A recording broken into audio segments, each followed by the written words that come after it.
Hello everyone. Hindi की class में आप सबका स्वागत है। आज की क्लास में हम चित्र वर्णन के बारे में पढ़ेंगे। तो आइए सबसे पहले जानते हैं कि चित्र वर्णन होता क्या है। किसी भी चित्र को देखकर जो भाव या विचार मन में आते हैं उनको उसी रूप में लिखना चित्र वर्णन कहलाता है।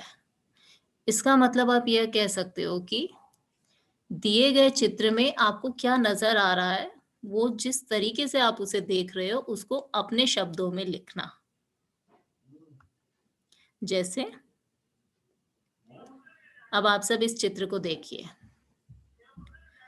चित्र को देखकर दिए गए शब्दों की सहायता से 5-6 वाक्यों में वर्णन कीजिए। चित्र आपको किस चीज का नजर आ रहा है? यह एक पार्क का चित्र है। तो सबसे पहली लाइन तो यही हो जाएगी कि यह दृश्य पार्क का है।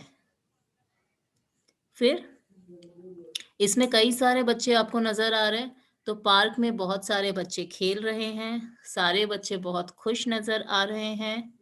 एक लड़की है जो पतंग उड़ा रही है। यहाँ पर आप यह भी लिख सकते हो, इस लड़की का कोई नाम देकर भी लिख सकते हो, जैसे कि सुनीता, रीता या कोई भी नाम, कि वह यहाँ पर पतंग उड़ा रही है।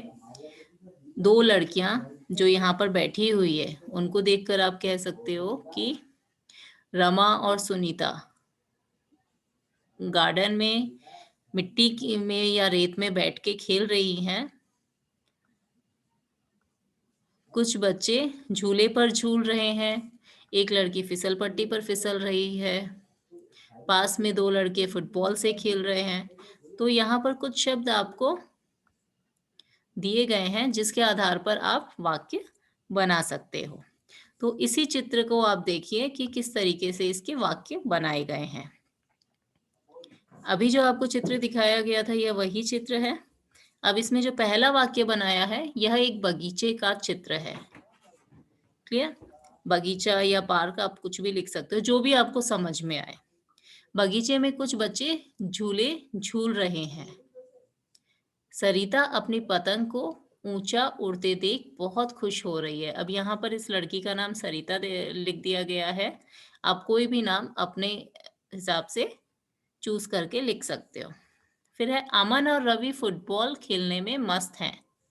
यहाँ पर जो दो बच्चे फुटबॉल से खेल रहे हैं उनका नाम अमन और रवि रखा गया है।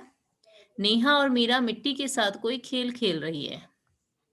जो यहाँ पर जो लड़कियां बैठी है वो मिट्टी के साथ खेल रही है।